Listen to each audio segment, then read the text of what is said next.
नमस्कार स्वामी परिवार. श्री स्वामी समर्थ. जय शिवराय. स्वामी गुरुभक्ती या यूट्यूब चॅनलमध्ये तुमचं स्वागत आहे. तर आजचा विषय आहे दत्तगुरू महाराजांचे पारायण. तर दत्तगुरूंचे पारायण आपण कधीही करू शकतो. दत्तगुरूंचे पारायण हे सर्व वेदांमध्ये 5वा वेद मानला गेलेला आहे. तर दत्तगुरूंचे पारायण आपण शनिवारी सुरू करायचं. हे 7 दिवसाचं पारायण असतं आणि आठव्या दिवशी सांगता करायची. तर सुरुवातीला काय करायचं तर जेव्हा आपण शनिवारी पारायण करतो त्याच्या आदल्या दिवशी शुक्रवारी संध्याकाळी 4 कुत्री आणि 1 गाय असे 5 चपात्या करायच्या आणि 4 कुत्र्यांना 4 चपात्या आणि 1 गाईला चपाती घालायची. आणि दुसऱ्या दिवशी शनिवारी सकाळी पहाटे ब्रह्ममुहूर्तावर म्हणजे काय तर 3 वाजता आपण उठावं आणि सकाळी पहाटे 3 वाजता आपण स्वच्छ स्नान करावं, डोक्यावरून स्नान करावं आणि स्वच्छ असं वस्त्र परिधान करावं. पुरुष असतील तर सोवळं नेसावं आणि स्त्री असेल तर साडी नेसावी. आणि नंतर मग आपण आपल्या देवांना पितांबरीने आधी स्वच्छ करून घ्यायचं आणि नंतर त्यांना स्वच्छ पाण्याने स्नान करायचं आणि नंतर त्यांना अष्टगंध वगैरे हळदी कुंकू वाहून देवघरात विराजमान करायचं. आणि नंतर मग दत्तगुरूंची मूर्ती तामणामध्ये घेऊन त्यांना पंचामृताने अभिषेक करावा 11 वेळा. जर जमलं तर 108 किंवा जमलं तर 11 वेळा असं पंचामृताने अभिषेक करावा. आणि नंतर मग त्यांना स्वच्छ वस्त्राने पुसून त्यांना अष्टगंध वगैरे लावून त्यांना आसनावर विराजमान करावं. आणि नंतर मग जी आपली दत्तगुरूंची गुरुचरित्राची पोथी असते तर त्या पोथीमध्ये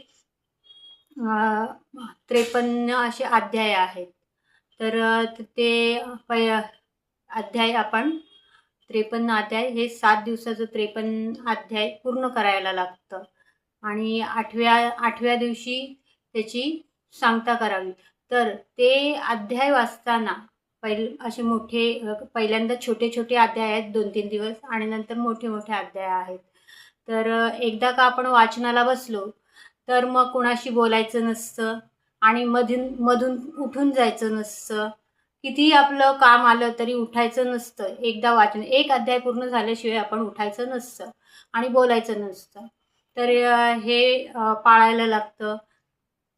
आणि शेवटच्या जेव्हा आपण 8व्या दिवशी सांगता करतो तेव्हा एक जोडपा पूजायचा, बाईची त्या ओटी भरायची आणि नंतर मग त्यांना जेवण वगैरे द्यायचं. आणि एक ब्राह्मणाला पूजू शकता तुम्ही किंवा लहान मुलांना जेवण द्या. काही लोक असतील तर लोकांना पण बोलू शकता तुम्ही जेवायला. तुमच्या ह्याच्याप्रमाणे करू शकता तुम्ही. आम्ही तर एक जोडपा पूजतो आणि आम्ही 8व्या दिवशी भजन ठेवतो. दरवेळी आम्ही दोघंही, माझे मिस्टर आणि मी, जेव्हा तेही करतात पारायण, मीही पारायण करते. तर आम्ही काय करतो, 8व्या दिवशी सांगता जेव्हा करतो तेव्हा एक जोडप्याला पूजतो आणि त्यांना जेवण देतो आणि जे भजनी बुवा येतात त्यांना आम्ही जेवण देतो. असं हे आमचं पारायणाचं हे आहे. तर आम्ही अशा प्रकारे पारायण करतो आणि त्याची अनुभूतीही खूप आहे. म्हणजे 7 दिवसाचे पारायण आपण जेव्हा करतो ना तर असं वाटतं की आपल्या अवतीभोवती दत्तगुरू फिरत आहेत किंवा म्हणजे असा भास होतो किंवा एकदम पॉझिटिव्हिटी, घरात खूप पॉझिटिव्हिटी वाटते. एक वेगळा सुगंध असतो 7 दिवस. खूप मन प्रसन्न वाटतं 7 दिवस. हे असं गुरुचरित्राचं पारायण आमचं असतं. तर हे अशा पद्धतीने तुम्हीही पारायण करा आणि तुम्हीही तुमचे अनुभव शेअर करा. तर माझ्या नवीन यूट्यूब चॅनलला सबस्क्राईब केलं नसेल तर सबस्क्राईब करा, लाईक करा, शेअर करा आणि कमेंट करायला विसरू नका. श्री स्वामी समर्थ. जय शिवराय.